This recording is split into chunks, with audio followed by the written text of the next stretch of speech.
The one that never got away. Boys, oh boys, as I looked overboard, down into the deep blue waters, there he was. Let's not get ahead of myself, I suppose. Let's start from the beginning. It was back in the day when I was just a boy, about 8 or 9 years old, I guess. Back to a small community in Newfoundland, known as Capelin Cove.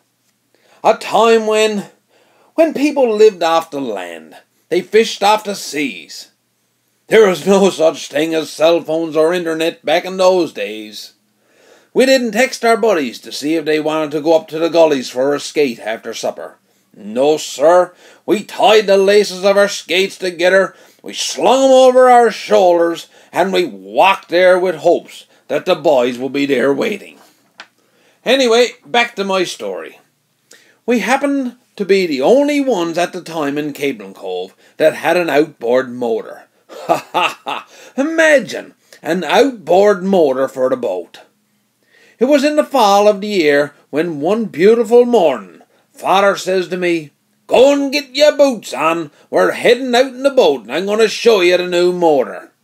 So off we goes. What a day, what a day. Sun shining down, a little cool, the water sparkling. What a day in the boat. "Get up in the front," Father says, "and have an eye out in case we happens to see a big old whale or a shark." "Ha ha ha! Okay," says I. Up in the front I jumps. I can remember now, looking back at Father sitting there with his cap on, head down, his 2 hands up to his mouth, and then a great puff of smoke would blow from his mouth and flow behind him as he lit it. We heads over to a place called Kittle Cove, and we slows down. "What are you at, Dad?" says I. "Gonna throw out the jigger now, and see if we can catch either fish." Boy, wasn't I ever excited. As I looked at the green grass on the land just in a ways from us, and I gazed up at the high cliffs, I felt on top of the world. "Get either one yet?" I yells at him. "Not yet," says he. And then bang, just like that. I looks and he's howling and howling up the line. "Got one?" "I got something," he says. "It's not very big though. I think it might be a sculpin." Anyway, sure enough, a sculpin it was. Has to be the ugliest thing I ever saw come out of the water. "Can I throw it back?" I says. "No," he said, "you can't touch that because he'll drive his horns up in your hands and you'll be in for it." I just sat there thinking to myself, what kind of thing is that with horns that could probably kill you? And mind you now, I was only 8 or 9 years old, so I didn't know much about it. So with the quick flick of his arm, without even taking out the jigger, the sculpin hits the side of the boat and off he comes. "Lord jumping down," he says, "nothing around here with them things always going around. Let's move off a bit further." So away we goes again.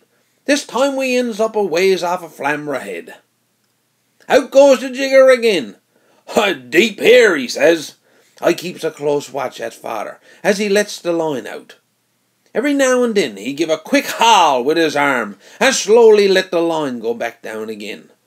I'm sitting there looking at him, just waiting for a moment when he gets one on. Then, just like that, I got one!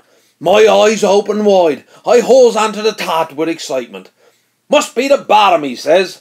He starts swearing and complaining that he's probably going to have to cut it all off, and he says he's going to sling the rest of it up in the cliff somewhere. Ha ha. He's hauling it as tight as he can get it, and then quickly letting it go. He must have done that, I'd say, about a dozen times. "I believe it's moving," he says. "Whatever it is," he says, "'tis big." I looks over to see if I could see anything, but nope. "Get away from the side of the boat," he yells. I jumps back. All of a sudden, he's yelling at the water, saying, "By Jesus, you're coming aboard. I don't care if I gotta jump in after you." Well, I knew he wasn't going to jump in, but then again, there was always that slim chance that, what if he did? What was I going to do? Hanging on tight and frightened to death, I watches him. It felt like the boat was turning as he was hauling up the line. And then he says, I sees it, it's coming. Every thought in the world just entered my mind. Is it a whale? A shark? A monster? Is he going to tip us all over? I gotta have a look. So while Father looked down at the water, I says, now's me chance. I'm going to look over and see what it is.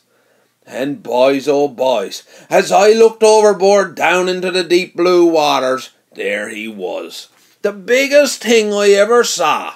What a size of a fish. I could see his huge fish slowly coming towards the top. I got him now, he shouts. I jumps back in the middle of the seat with fright. Father gets him up to the top of the water, reaches over the side, stands back up and says, we got him. Look over at him, he says, have a look at him. I looks over, and there he is. He must be the full length of the boat. The biggest codfish I ever saw. How we getting that aboard the boat, I says. We're not, he says. I'm going to tie the line onto the boat, and we're going to tow him in. Wow! Excited. I couldn't wait to get in and tell everyone about this. So Father sits back down in the boat. He takes off his hat. He rubs his head with the sleeve of his shirt, reaches in his pocket, puts his two hands up to his mouth, and once again he blows out a puff of smoke. Let's head her back in, son. That's enough of this for one day. He hauls on the cord. Up she starts and away we go, with the giant fish towing behind us.